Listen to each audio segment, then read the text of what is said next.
oui. Asiko yow lay bàyyi nga nuyu suñu gan gi dalal ko. Asiko ñu ngi lay siyaar. ñu ngi sant yàlla bu baax. mais saa yow de dañuy teg baraade bi di wër rek boo coupé fii rek woo defee. waaw gis nga noonu lay demee nag respect. noonu la.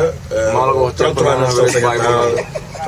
951 65. siyaar nañ la kontaan nañ ci yow lool. jërëjëf yàlla fay la. jaajëf Asiko. jaajëfate alors dégg nañu baatu Baye Fall bi léegi dañuy dégg guitare gi ak live. Que ce soit le succès de ses opus ou de ses singles ou autre il est resté carrément Baye Fall philosophie Baye Fall boo ko déggee wàccee sa bopp yàlla yëkkati la. te moom lay dund si daat xam na li muy wax man loolu laa gëm. léegi dañuy dem ci live. yes. pour un grand salaamaaleykum de la part de Carlou D pour tous les auditeurs. yes dañuy dem fii lépp tàmbalee muy Bamba. fii la ñu xamee Carlou D Sénégal si jëf ji wër na àdduna leeral nga diine yaay kamaal si jëf ji wër na àdduna leeral nga diine yaay kamaal Cheikh Ahmadou Bamba Bamba ñoo ngi lay ziar Cheikh Ahmadou Bamba Amadou Bamba ñoo ngi lay ziar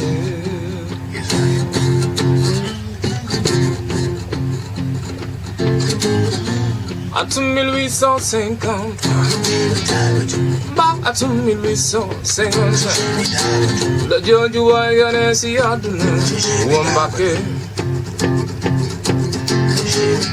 kilifam ji Muhammadu Apiyali Mbàkke rakki kilifam jamam Jaara Buso Baale sa jëf ji wër na àdduna Mbàkke Balla leeral nga diine yaay kama sa jëf ji wër na àdduna leeral nga diine yaay kama Cheikh Ahmadou Bamba Mam Bamba ñoo ngi lay ziar. Allez, tout le monde. On fait, c'est du live et quand il y a du live, le talent, ça s'applaudit. Hey, je vous entends pas. Le talent, ça s'applaudit. On va faire ça parce que xam nga Carlou D émission bi nu mu tudd. Chine sur la FM. Chine sur la FM. Ouais, Chine. Original. Chine sur la FM donc noonu la tëddee. Alors dañuy ñëw parce que 15 ans maa ngi koy wax sànq. 15 ans de carrière. Mais wax na 15 ans d'album, 15 ans de spectacle, 15 ans de découverte, 15 ans de fusion, 15 ans de voilà quoi, de scène, mais 15 ans aussi où pendant ces 15 ans il y a eu des moments de galère, des moments où on a envie de tout lâcher, de tout laisser tomber, gëm yàlla wóolu ko peut-être ak gëm bi nekk ci yow moo tax ngay continuer. Est-ce que tu peux nous raconter de manière très ramassée dafa am ku nekk ci ligne bi. mais ñoom nañu xaar tuuti nag ah salaamaaleykum. oui ba jàmm ngeen. ah. El Hadj Abdourahmane Baye Karim. ah Abdourahmane. bàyyi naa la ak Carlou D. ku baax ñu ngi lay siyaar. yaa jëfati. macha allah. ak sa.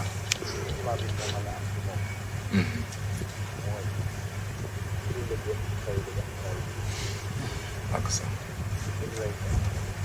ak sa.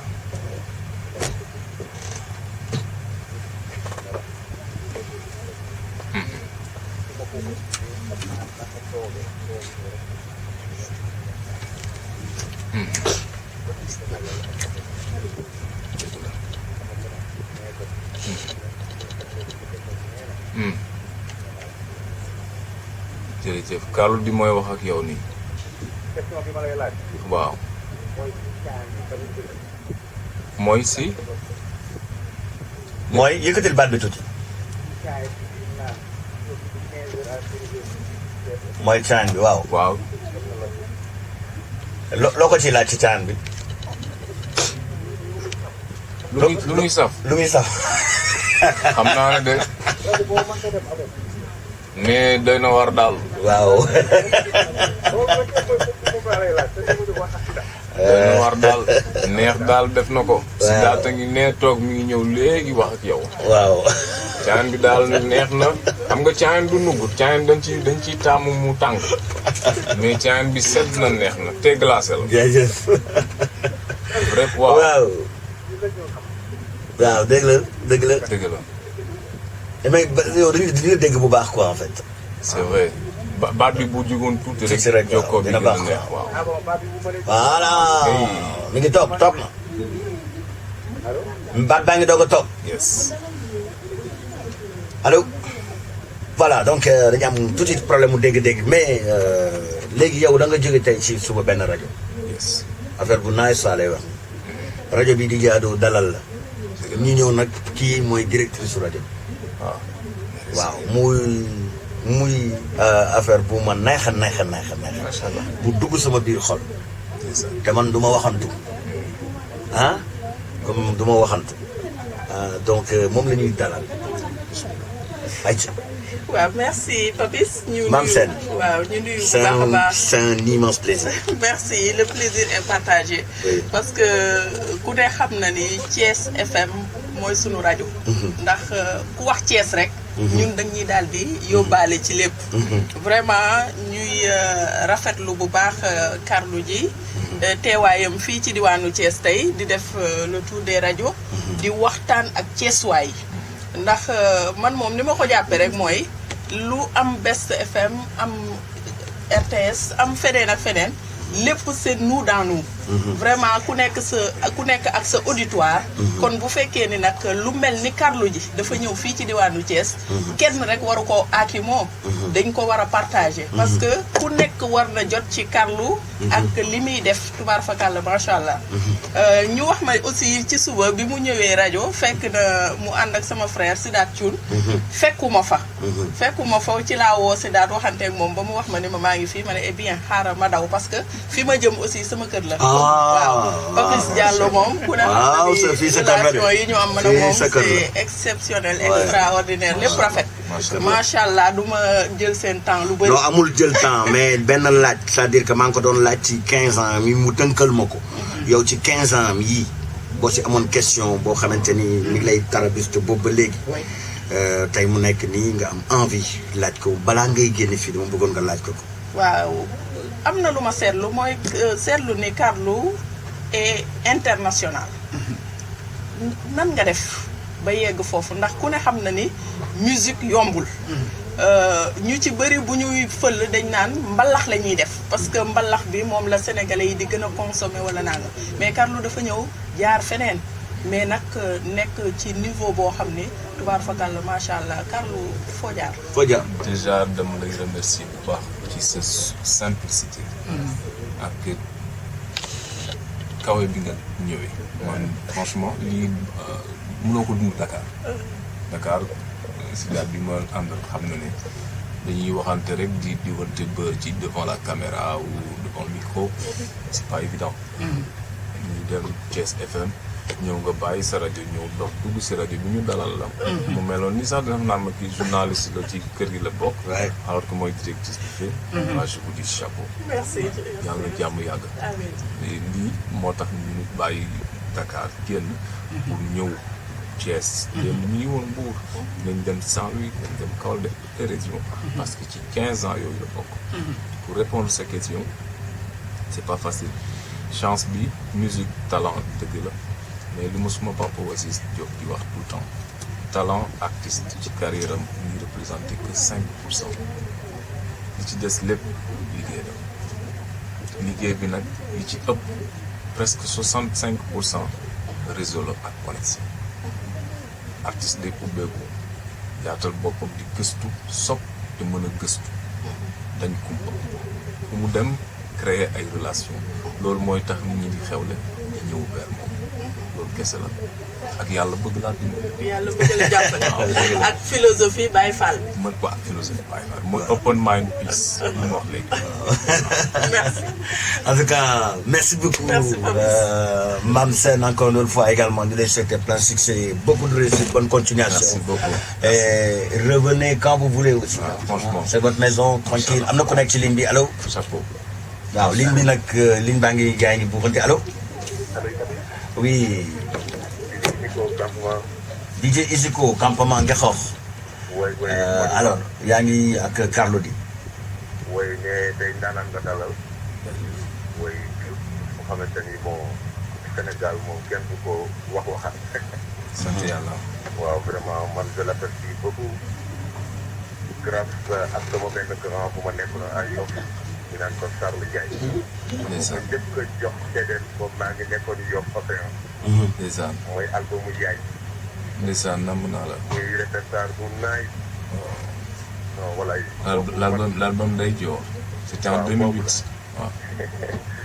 boobu ci laa di gisu xam ni li naan pour mu dem macha allah. man li ma dig rek chance bi ñu def polyvalent.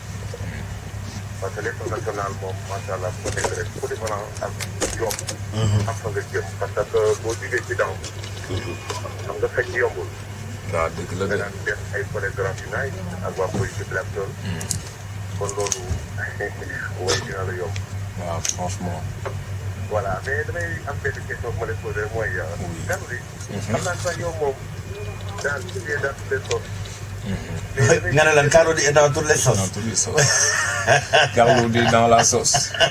non dans toutes les sauces attention. il y a une différence. c'est une énorme. am na précis la. oui.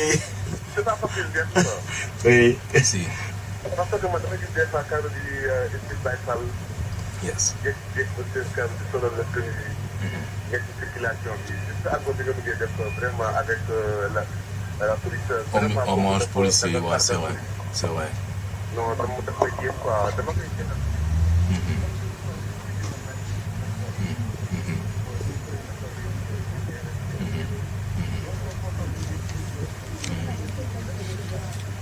ndeysaan dëgg la waaw vraiment de dëgg yàlla dinañ la ko jox boo demee ba toog déglu suñu grand papis respect.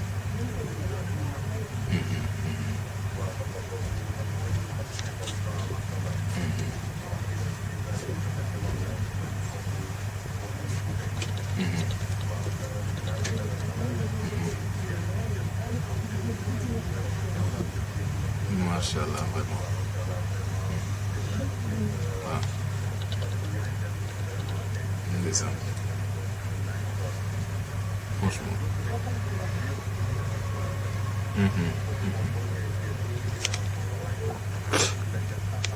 ndeysaan macha allah rafet na macha allah.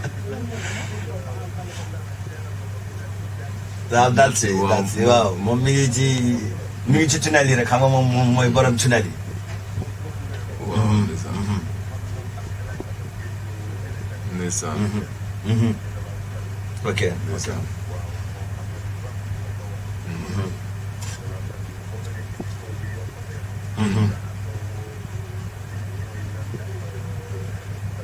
alors yow dénk naa la beneen affaire. 15 ans de carrière bu Carlou D dañ koy l'apothéose day def tournée sénégalaise au niveau de toutes les radios mais l'apothéose c'est le 28 décembre. Grand Théâtre donc dénk naa la ak su grand campement nga xaw ba yooyu nga jël looy Kaaru Ndiaga Ndiaye. nga jëlee foofu. non mais benn la non retour bi lañ fa def crochet. mais su jógee Kaolack dina fa jaar. bien. très bien nice allez Zico. allez merci beaucoup Zico. alors donc ñu doon waxtaan léegi ci rapidement ci 15 ans yi les premiers balbutiements wax nañ ko léegi. Carlou D était un excellent danseur d'abord était carrément dans le mouvement hip-hop avec le groupe Positive Black Soul. Alors les gens en parlent souvent, mais pas avec certitude quoi. Alors tey bëggoon naa franchement ci début boobu noonu nga expliquer ko ak nan nga def peut-être rapidement ba dem def sa carrière solo ba finalement nga ñëw ba tànn musique alors que hip-hop nga démarré woon ak voilà. waaw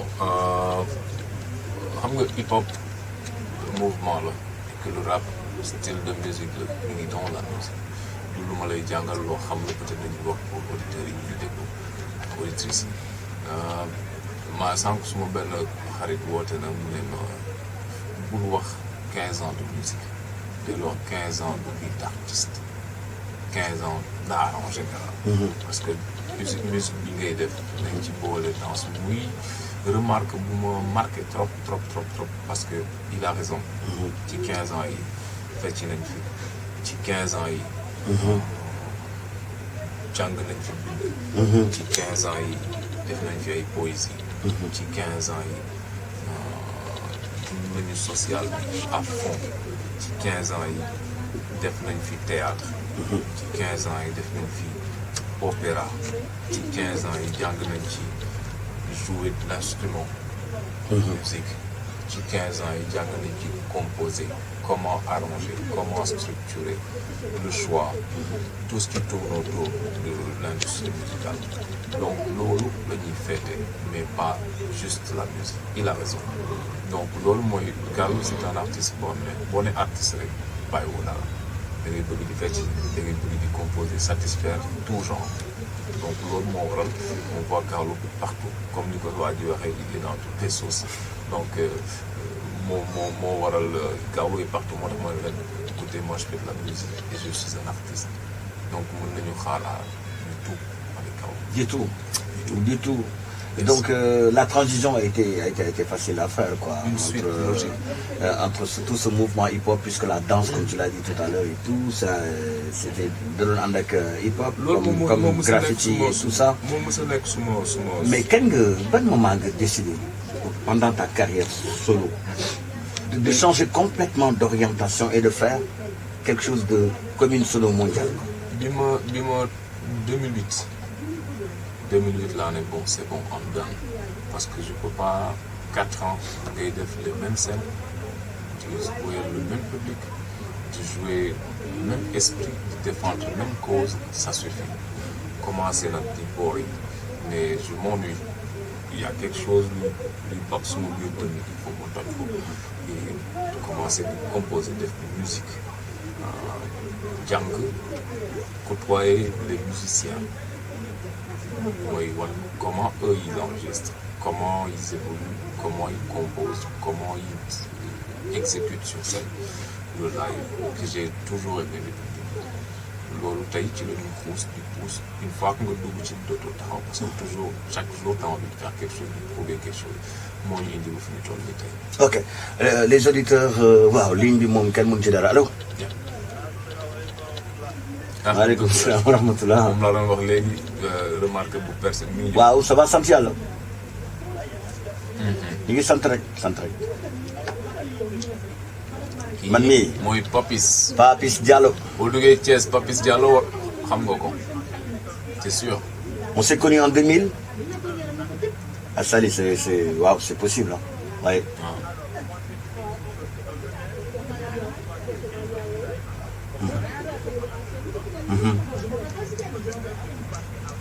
Merci beaucoup, merci.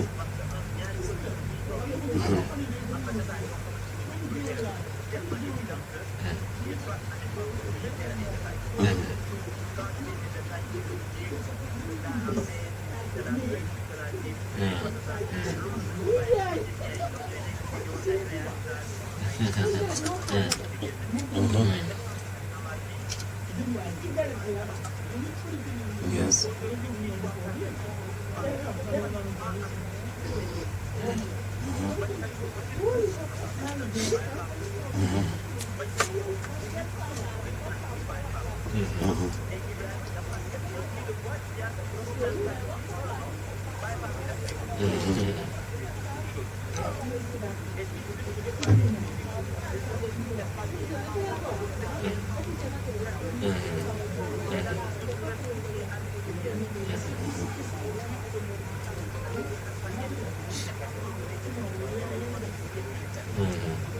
ça.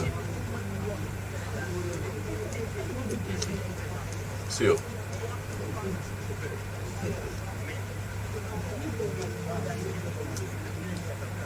naa la ko wax naa la ko wax.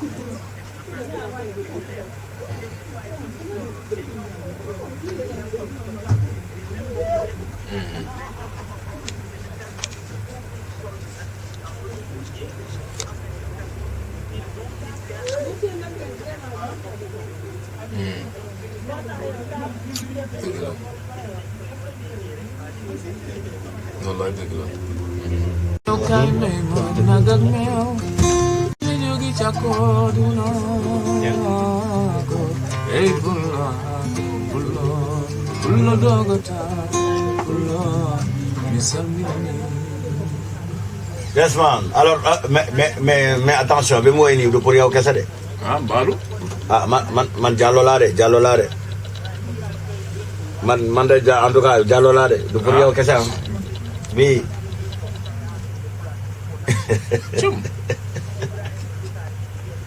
Ibrahima Luka. Ah. Par rapport à une histoire qui nous concerne, qui nous parle tous, moi le mouvement hip-hop. En tant que jeune, l'on l'a démarré. Et si nous avons j'ai juste envie de vous poser la même question. Ismaël Lô lan lay def, Baaba Maal lan lay def, Omar Pène lan lay def, ainsi de suite. Mbalax dañu koy tuddee ku jël ak sabar dugal ko ci musique ñu ne mbalax lay def mais ñun mën nañ jël sabar parce que sabar ça nous concerne, ça nous parle parce qu'on est sénégalais. Ouais. dugal ko ci musique bi ñuy dugalee mais nañu xool yan norme lañ ko tegee est-ce que ça sonne mbalax mais yëngal lii yëngal avant tout c'est un grand frère jaar nañ fu bari def na ci suma carrière lu am solo. Parce que ci ñoom laa tàmbale muy le Positive Black Soul Radical il a été le premier bu ne ma soxla pour ñu toog waxtaan ñu ñëwee ñu invité ma à rejoindre le groupe Positive Black Soul Radical et tourné nañu 3-4 ans sur l'international def festival def découverte mu nekk découverte pour man expérience bu am solo donc li ñu def ci suma carrière lu am solo la mënu ma leen ko fay yàlla moo ko mën yàlla leen fay.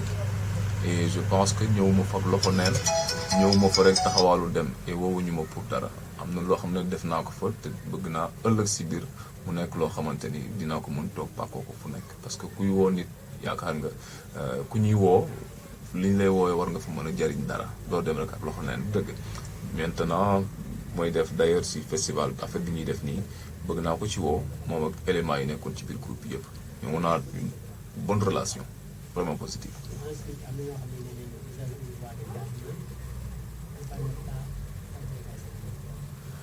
waaw jazz xam nga c'est un moment de la carrière d'artiste day mel ni ay xaal yu yegg à un niveau musicalement te obligé nga def ko parce que sa entendement dootul bokk ak benn sa dépassement ngay am par rapport ak li nit ñi di consommer yegguñu foofu nag parce que nekkuñu ci milieu boobu le milieu où des artistes dañuy tase di poussante pour egg à ce niveau là ñooñu génération Louis Armstrong yi ñoo amoon cette chance nga am ne benn compétition au quotidien la woon pousser leen na. waaye Elimane na nga def. yemale wuñu ko ak dara parce que suñu musique mooy suñu teranga suñu art mooy suñu jàmm parce que man su ma defee musique je suis bien su ma toogee une semaine jouwuma ça va pas je suis malade donc rien que pour suma bien-être tax na may jéem a persévérer di góorgóorlu chaque jour que je fais et bu loolu weesoo ñi ci jot a dugg gëm li ñuy def di ko dund chaque jour dañuy bëgg ñu bañ a des ginnaaw loolu moo tax ñu ñëw di ko fayet ba 15 ans yi tey et question beneen bi. Juste ban style parce que nana ban pop style waaw si voilà da ngay laal pop da ngay laal mooy toutes les musiques pratiquement. peut-être dama nekk si je ne suis pas peut-être le premier wala si les premiers yi nga xamante ni touche à tout parce que seen ouverture may na leen ñu toucher à tout le problème mi ngi doon nekk su fekkoon dañu def en style et defuñu ko à peu près ñu ko mën a dégloo xel nangu ko mais lu ñu def lu nekk rek am na ñu ko bëgg ñu ko suivre ce public là ñu ko war a jox respect parce que c'est un public qui mérite du respect un public comme tout genre maintenant li ma wax la dernière fois benn journaliste ne ko Sénégal Carlou amul problème style Sénégal moo am problème style de musique parce que mbalax bi ñuy def d'accord ñun ñëpp suñu musique la te dafa neex ba foo ko natt weesu na ko bu ñu bëggee garder suñu culture nañ ko garder fii mais bu ñu ko bëggee exporter il faut ñu tegu ci norme yooyu nag dafa am lu mu laaj il faut ñu respecter. En tout cas vous avez tout cas qu'on puisse dire c'est que vous avez eu le mérite de faire toute cette symbiose de musicalité et arriver à avoir à faire de la musique. Ça, c'est clair. J'ai juste l'impression que c'est à chaque fois qu'on doit poser une question à Carlou, la première, moi, ok, ton style de musique, c'est quoi? Ouais. C'est parti un jour et maintenant c'est tout le temps. Tu vois? En tout cas, c'est un style Carlou, voilà. On peut dire que c'est un style Carlou, c'est de la musique. Est-ce que d'une malade, c'est quoi ton genre de public? Oui. Est-ce que ça correspond à ça? Ouais. Peut-être c'est ça aussi. Le public est bien là. Oui. Maintenant, quel public est derrière Carlou? C'est une question. Ouais. En tout cas, Mani, t'as joué 7 ans de ce spectacle. Je sais que ni également, il y a plusieurs parties. Bravo Simon. Allez, sister, bravo Simon. Yes, sir. Génn nañu suñu 7e album il y a pas longtemps. Bi ma si gën a marqué évidemment mooy bi waa ji tudd léegi Ndey Joor. Parce que sama àdduna yëpp sama yaay la. Suma jabar da ko muñ ba sonn